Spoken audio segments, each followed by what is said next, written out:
Pourquoi les Français sont-ils accros à l'homéopathie ?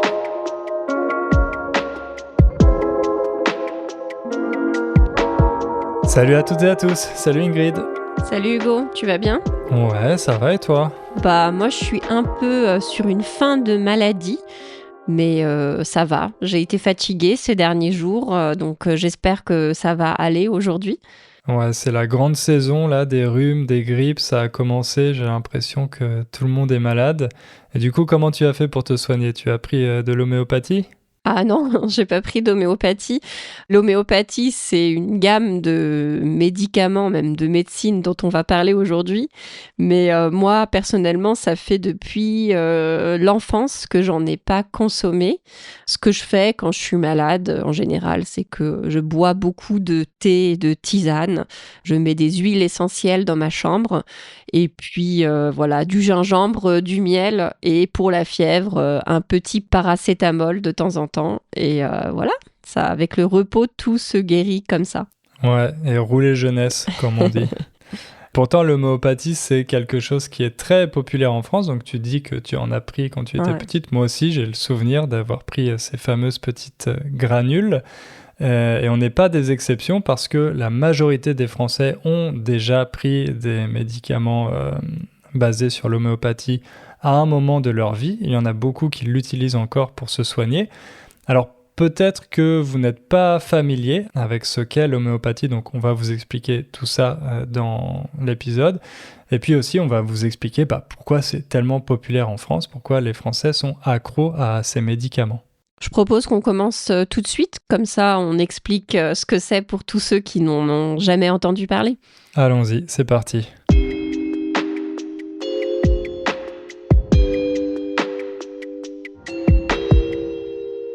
Au départ de l'homéopathie, il y a un homme, un médecin allemand à la fin du XVIIIe siècle qui s'appelle Samuel Hahnemann. Bon, désolé pour ma prononciation allemande. Je n'ai pas appris l'allemand au collège. Vous me corrigerez dans les commentaires si vous voulez. Donc ce médecin, il était assez critique de la médecine de son époque. Il trouvait que les méthodes utilisées n'étaient pas très efficaces. Une des méthodes les plus populaires au XVIIIe siècle, c'était la fameuse saignée. Donc l'idée, c'était de faire saigner les patients. On les ouvrait et on les vidait d'une partie de leur sang avec l'idée derrière de les purifier, de faire sortir la maladie en les vidant de leur sang. Bon, c'était pas très efficace. En général, c'était assez contre-productif. Et lui, donc, Samuel Hahnemann, il se disait, je suis médecin, mais je trouve que les méthodes qu'on utilise devraient être améliorées. Il avait envie de tester quelque chose de différent, d'autant plus qu'il n'avait pas beaucoup de succès, apparemment, en tant que médecin. Donc, à l'âge de 34 ans, il a repris des études, et cette fois des études de chimie. Et là, ça l'a inspiré à s'intéresser à un nouveau principe, et donc il a découvert ce qu'il va nommer plus tard l'homéopathie. Comment il a fait cette découverte ? Tu peux nous en parler ? Il a été chargé à la fin du XVIIIe siècle de traduire un traité, un livre sur le quinquina. Alors le quinquina, c'est une écorce qui était utilisée pour guérir le paludisme. Et alors une écorce, peut-être qu'on peut expliquer, c'est pas un mot qu'on trouve écorce, tout le temps. c'est un morceau d'arbre. Ouais, c'est ça. Pardon. Ah pardon, c'est en fait ce qui recouvre le tronc d'un arbre. Souvent quand on est enfant, je sais pas si tu faisais ça, mais on aime bien arracher les écorces des arbres. C'est pas très sympa pour les arbres, mais voilà, enlever la peau des arbres, on pourrait dire, et ça c'est ce qu'on appelle l'écorce. Donc là c'était, comme tu le disais, une écorce qui était utilisée pour soigner le paludisme. Et donc, notre docteur a cette bonne idée d'utiliser ce remède, ce médicament sur lui, alors que lui-même, il n'était pas atteint de paludisme. Et ce qu'il constate, c'est qu'il commence à développer les symptômes du paludisme. Il commence à avoir de la fièvre, des frissons. Et alors, à partir de cette expérience personnelle, il tire la conclusion qu'on peut utiliser pour soigner quelque chose une substance qui provoque les symptômes de cette maladie sur une personne saine. Et c'est là le point de départ de l'homéopathie. Exactement. Et donc, au début du 19e siècle, en 1810, il publie un ouvrage fondateur qui va avoir un grand succès en France, dans lequel il pose les principes de l'homéopathie. Et il y a, je crois, 4 principes fondateurs, c'est C'est ça? ça. Le premier principe, c'est le principe de similitude. Donc la similitude, quand deux choses sont similaires, quand elles sont presque pareilles, qu'en tout cas elles se ressemblent, d'où le nom de l'homéopathie. Homéo, c'est similaire, pareil, et pathie, maladie. Donc en fait, il va essayer de créer chimiquement des produits qui contiennent une substance qui est similaire à la maladie qu'on veut soigner. Ça peut être vraiment plein de substances différentes. Ça peut être des plantes, mais ça peut être un bout d'animal, par exemple. Il y a un médicament homéopathique très connu et très diffusé qui est à base de cœur et foie de canard. Donc voilà, il reprend vraiment ce principe qu'il a cru comprendre avec l'écorce contre le paludisme et il le reproduit avec plein d'autres substances pour plein d'autres maladies. Ouais, et donc les laboratoires Bon, ça va être un peu plus tard, on fait un saut dans le temps, mais les laboratoires qui développent ces médicaments homéopathiques, ils sont très créatifs en ce qui concerne les principes actifs, donc ces ingrédients qu'ils utilisent à la base de leurs médicaments. Donc tu as parlé de ce médicament à base de cœur et de foie de canard. J'ai vu aussi, et j'ai trouvé ça assez poétique d'une certaine manière, qu'il y a un laboratoire britannique qui a créé un médicament à partir de morceaux du mur de Berlin. Donc voilà, ils prennent des morceaux du mur de Berlin qu'ils mélangent avec du lait, je crois, pour les diluer. Et ça, c'est censé aider contre la dépression, parce que, bon, voilà, mur de Berlin égale dépression. Les crises de panique, l'angoisse de séparation, bon, ça, c'est sûr, effectivement, que voilà, le mur de Berlin, c'est vraiment le symbole de tout ça. Mais aussi la timidité, l'asthme, la migraine, enfin voilà, ça a plein d'effets bénéfiques. Et il me semble aussi que la famille royale, ou en tout cas le prince Charles, soutenait ce laboratoire. Je ne sais plus exactement si c'était financièrement ou d'une autre manière, mais apparemment dans la famille royale britannique est assez amatrice aussi d'homéopathie. Là, tu viens de dire le mot diluer avec du lait. Et donc, c'est justement le deuxième principe. Donc, on a dit le premier principe, c'est celui de similitude. Et ensuite, le deuxième principe, c'est celui de dilution infinitésimale. Alors, pour expliquer, donc la dilution, c'est le fait de mélanger une substance à une autre, par exemple du lait ou de l'eau, quelque chose qui est plutôt neutre, pour que cette substance soit beaucoup moins chargée, pour en avoir seulement un tout petit peu. C'est le principe de mettre seulement 2 gouttes d'huile essentielle dans beaucoup de thé, c'est la dilution. Donc, pour l'homéopathie, il y a une dilution, mais à l'infini. On met 1 goutte de substance active pour 99 gouttes d'eau ou de lait ou de quelque chose comme ça, qu'on appelle un solvant. Et puis ensuite, on prend le nouveau mélange, on en met 1 seule goutte avec 99 autres gouttes de solvant et on continue et on continue et on continue. Et en fait, d'après notre docteur allemand, Samuel Hahnemann, plus c'est dilué, plus c'est censé être puissant.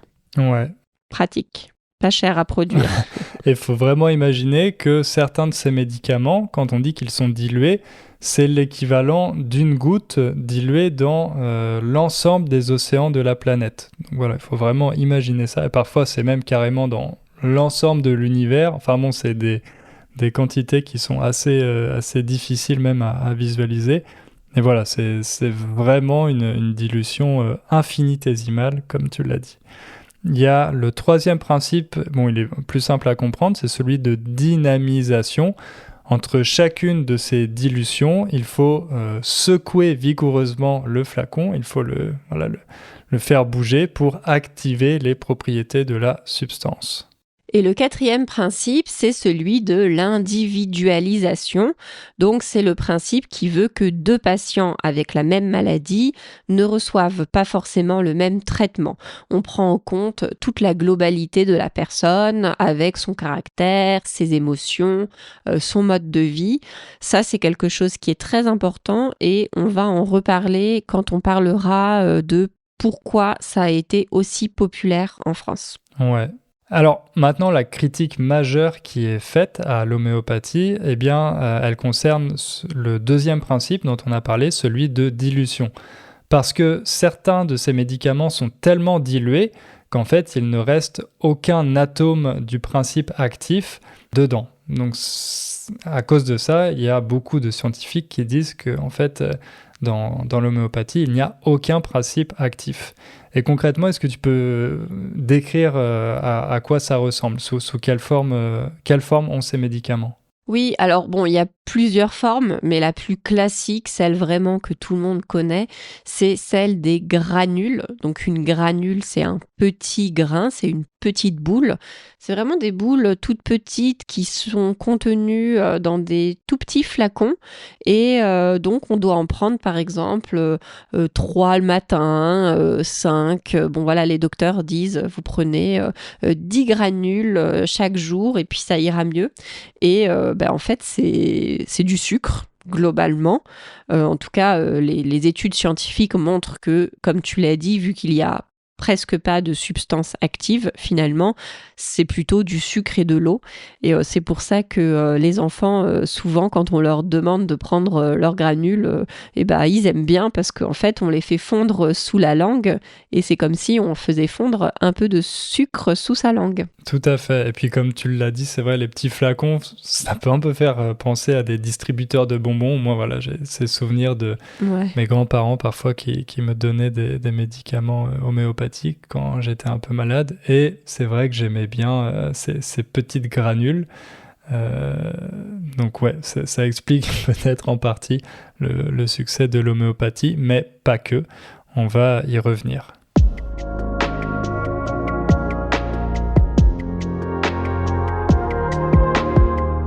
Alors maintenant, on va voir pourquoi l'homéopathie est particulièrement populaire en France. Alors, il faut savoir que déjà, dès le début, au 19e siècle, Samuel Hahnemann se retrouve en France parce que sa pratique a été interdite dans son pays d'origine. Donc, l'homéopathie est interdite dans l'Empire autrichien et également dans la ville de Leipzig. Ce qui fait que déjà à cette époque, il commence à y avoir des pharmacies homéopathiques en France et il y a un petit boom de l'homéopathie. Mais ensuite, c'est un siècle plus tard qu'il y a vraiment l'installation de l'homéopathie dans les mœurs françaises grâce à deux frères, les jumeaux Jean et Henri Boiron, qui fondent en 1932 les laboratoires Boiron. Ouais, ça c'est un nom que tout le monde connaît en France, les laboratoires Boiron. Ils font beaucoup de publicité et effectivement, ils ont des médicaments homéopathiques très populaires. C'est vraiment eux, les jumeaux Boiron, qui ont industrialisé la production de granules homéopathiques, alors qu'avant c'était plutôt quelque chose, on pourrait dire, d'artisanal. Là, vraiment, avec les laboratoires Boiron, dans les années 30, ça devient une véritable industrie. Et d'ailleurs, aujourd'hui, c'est encore ce laboratoire qui a un quasi-monopole sur l'homéopathie en France et même dans le monde. C'est le premier producteur d'homéopathie et ça appartient encore à la même famille. C'est une entreprise qui aujourd'hui est cotée en bourse, qui jusqu'en 2018 avait un chiffre d'affaires qui dépassait les 600 millions d'euros. Donc voilà, on peut dire que c'est une grosse entreprise qui fonctionne bien et son marché principal, c'est bien sûr la France et les Français. Ouais, il faut savoir que les Français sont responsables de 20% de la consommation de médicaments homéopathiques dans le monde, alors que la population française représente seulement 1%. la population, c'est assez disproportionné. Et en France, dans quasiment n'importe quelle pharmacie, vous pouvez acheter des médicaments homéopathiques, alors que je sais qu'à Varsovie, par exemple, il y avait seulement 2 pharmacies dans lesquelles c'était possible. C'était assez encadré, assez réglementé. Mais en France, vous pouvez vraiment en trouver partout. D'ailleurs, 3 Français sur 4, 77%, selon un sondage qui a été fait en 2018, ont déjà pris de l'homéopathie au cours de leur vie et plus de 50% en ont même déjà pris plusieurs fois. C'est quand même plus que dans les autres pays. Par exemple, chez les Belges, apparemment, c'est 28% selon une étude et en Espagne, c'est 30%. Donc voilà, le marché français est un des marchés les plus importants d'homéopathie. Ouais, et on pourrait dire que c'est quelque chose de transgénérationnel qui se transmet d'une génération à l'autre. Moi, je me souviens, comme je disais, de mes grands-parents qui m'avaient donné des médicaments homéopathiques. Et je sais que eux, ils en prennent vraiment depuis aussi loin que je me souvienne, quasiment tous les hivers, pour essayer de se protéger de la grippe et d'autres maladies. Ils prennent leurs petites granules. Donc cette consommation, c'est pas un acte isolé, mais souvent les personnes qui prennent de l'homéopathie, eh bien, ils en consomment régulièrement pendant des années et des années. Et souvent, elle est prescrite par des médecins. Alors, on peut aussi l'acheter de manière libre, et ça, c'est aussi une pratique très courante. Mais en France, la sécurité sociale remboursait l'homéopathie en partie de 1995 jusqu'à 2019. Donc, c'est-à-dire qu'il y a beaucoup de médecins qui étaient aussi médecins homéopathe. C'était une option qu'on pouvait prendre en fac de médecine. On parle au passé, hein, on va expliquer pourquoi, parce que ça fait pas longtemps que ça a changé. Mais voilà, il y a beaucoup de Français qui ont eu l'habitude pendant longtemps d'aller chez leur docteur. Et leur docteur était un médecin homéopathe qui leur prescrivait ces petites granules. Alors, pourquoi l'homéopathie a eu un tel succès en France ? C'est vrai qu'on aime bien se voir, je le dis souvent, mais comme un pays cartésien, le pays de la rationalité, du philosophe René Descartes.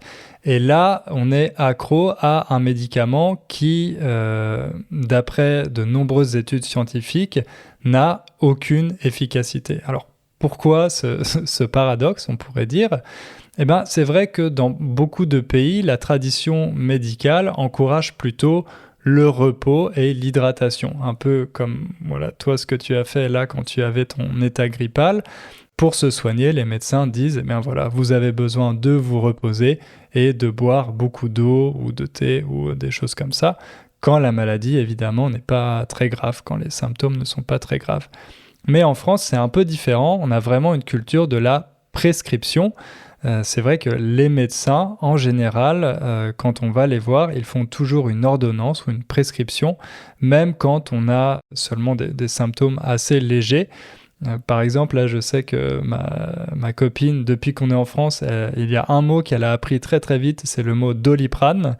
Donc le Doliprane, c'est un médicament à base de paracétamol et les médecins en prescrivent quasi systématiquement quand on va les voir. On a toujours le droit à une boîte de Doliprane parce que voilà, c'est un antidouleur et c'est vrai que, bon, contrairement à l'homéopathie, l'efficacité du paracétamol a été totalement prouvée. Mais voilà, en général, quand on va voir un médecin, on ne repart pas les mains vides. On veut qu'il nous prescrive quelque chose, on veut avoir un médicament à prendre pour pouvoir se soigner. Et assez souvent, quand on a un rhume ou quelque chose de pas très grave, eh ben, on nous prescrit du paracétamol. Oui, et c'est vrai que c'est souvent les patients qui le demandent, qui vont vouloir absolument repartir avec quelque chose. C'est vrai qu'on s'imagine mal aller chez le docteur et puis qu'ils nous disent bon bah voilà, reposez-vous et buvez du thé. Et il y a quelque chose qui est assez emblématique de ça. J'imagine, Hugo, que tu t'en souviens aussi bien que moi parce qu'on était jeunes à cette époque et on regardait beaucoup la télé.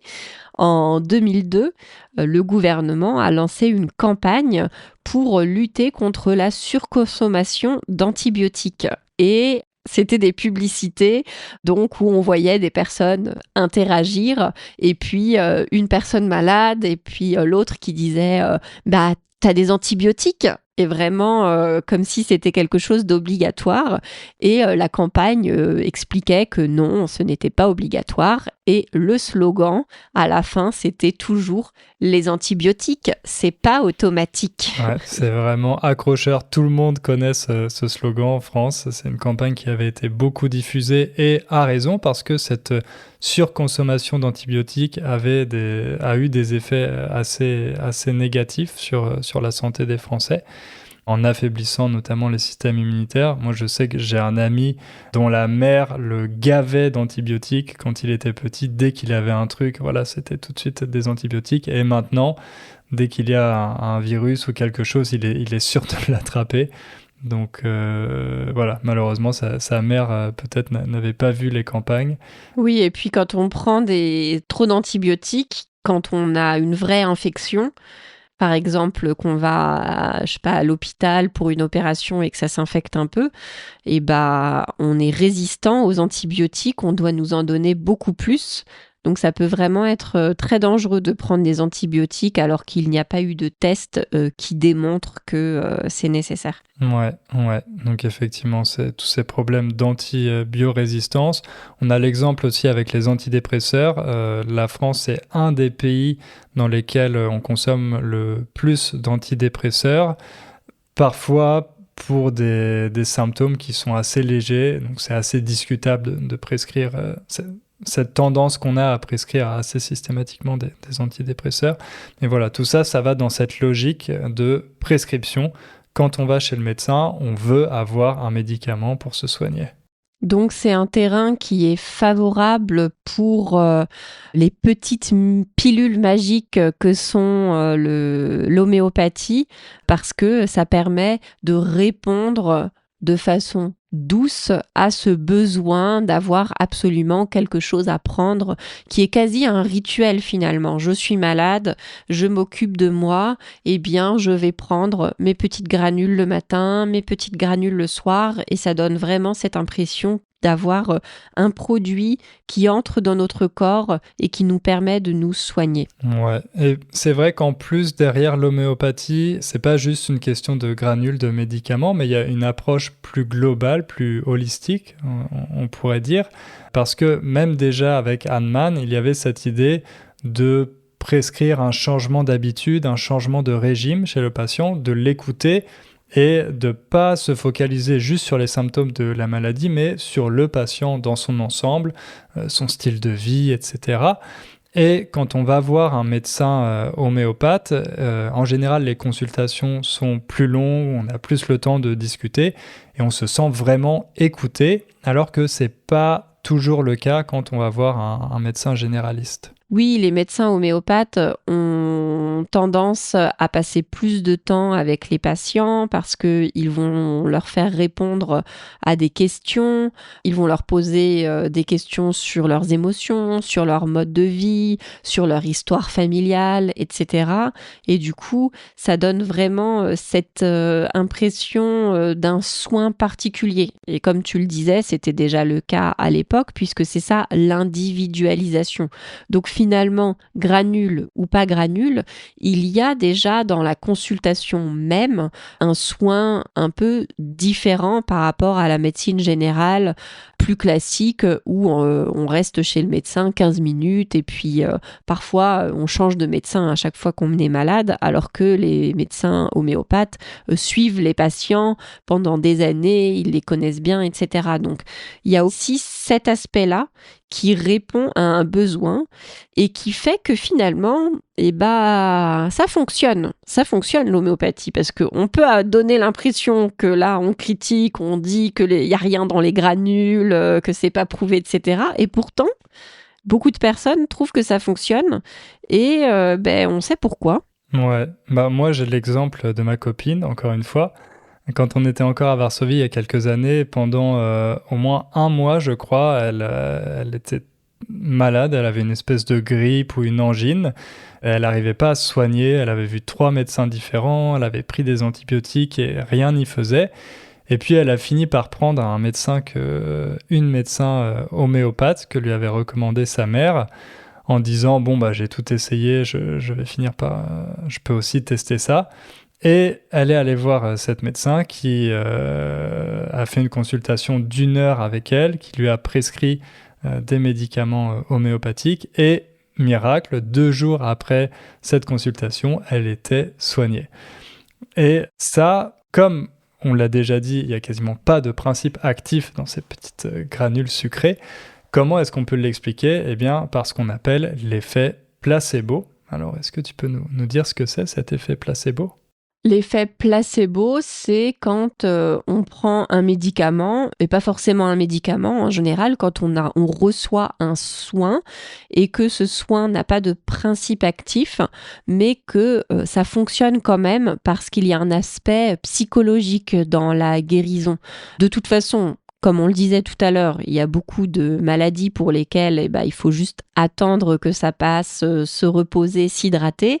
Mais du coup, on peut guérir plus vite, ou en tout cas, on peut avoir l'impression de guérir plus vite parce qu'on est actif, parce qu'on prend soin de nous. Et d'ailleurs, cet effet placebo de l'homéopathie fonctionne même, par exemple, sur les animaux et sur les bébés, parce que, en fait, c'est les parents ou les propriétaires des animaux qui vont avoir ce soin qu'ils donnent à leurs protégés et qui vont passer du temps, leur donner leurs petites granules, mais qui va s'accompagner d'un moment, de caresses, etc. Et ça, c'est hyper important dans le soin et c'est quelque chose qui n'est pas à négliger.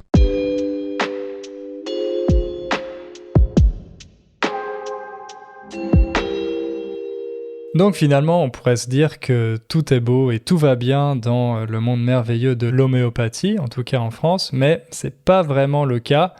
Même chez nous, dans le royaume de l'homéopathie, depuis quelques années, il y a un grand débat pour savoir si oui ou non il faut continuer de rembourser ces médicaments. Est-ce que la sécurité sociale doit rembourser ces médicaments homéopathiques quand ils sont prescrits par les médecins ? Et c'est pas un débat négligeable parce que ça représente plusieurs millions d'euros sur le budget de la sécurité sociale, quasiment 127 millions en 2018.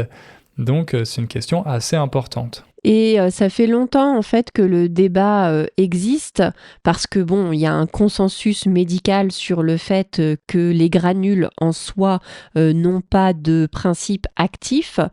Mais pendant longtemps, le fait que c'était remboursé par la sécurité sociale, c'était justifié par le fait qu'il n'y avait pas d'effet secondaire et qu'il y avait un effet placebo. Puisque quand on décide de ce qui est remboursé, en fait, on ne prend pas juste en compte l'utilité ou l'inutilité. On prend en compte la balance bénéfice-risque. Et en fait, forcément, quand on prend des granules qui ne sont que du sucre, il n'y a pas d'effet secondaire puisqu'il n'y a pas non plus de vrai effet primaire à part le placebo. Donc pendant longtemps, on a considéré, en tout cas une partie des Français ont considéré que c'était pas mal de permettre à certains de pouvoir avoir leur petite pilule magique qui ne leur faisait pas d'effet secondaire. Ouais, mais en 2019, il y a eu une tribune publiée par 120 médecins, chercheurs, scientifiques pour critiquer ce remboursement de l'homéopathie et demander à ce qu'il prenne fin. Et un des arguments pour justifier cette demande, c'était que quand la sécurité sociale, donc l'État, rembourse ces médicaments, ça envoie le signal que finalement l'homéopathie est validée et approuvée par les hautes sphères politiques. Donc ça veut dire qu'elles sont efficaces. En tout cas, c'est ce que les gens peuvent penser. Donc c'est une forme de désinformation. Et donc finalement, en 2019, la décision a été prise de commencer à dérembourser et ça s'est fait progressivement jusqu'à un déremboursement complet en 2021. Ouais. Et de la même manière, la plupart des facultés, des universités de médecine dans lesquelles l'homéopathie était enseignée en option, elles ont mis fin à ces options ou à ces programmes. Et le titre de médecin homéopathe n'est plus reconnu par l'ordre des médecins, donc l'institution officielle qui régularise la profession de médecin en France ne reconnaît plus cette option de médecine homéopathique. Et voilà, donc ça marque en 2019-2021 la fin du remboursement de l'homéopathie et avec ça, une diminution des ventes. Il y a eu 42% de ventes en moins.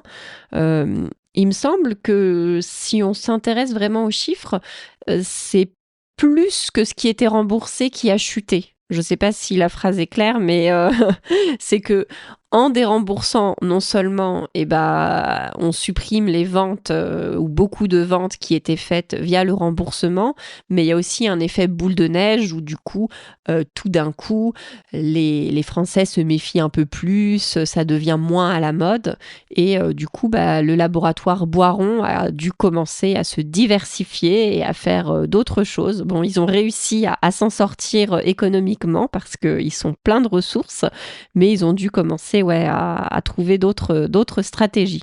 Ouais, donc cette décision pour la communauté scientifique et pour une partie des Français, c'est évidemment une victoire. Ils voient ça aussi comme la fin d'une inégalité, parce qu'en fait, comme la sécurité sociale remboursait ces médicaments, pour les Français qui ne croient pas à l'efficacité de l'homéopathie, ils avaient l'impression de financer une croyance et ils n'étaient pas d'accord pour faire ça.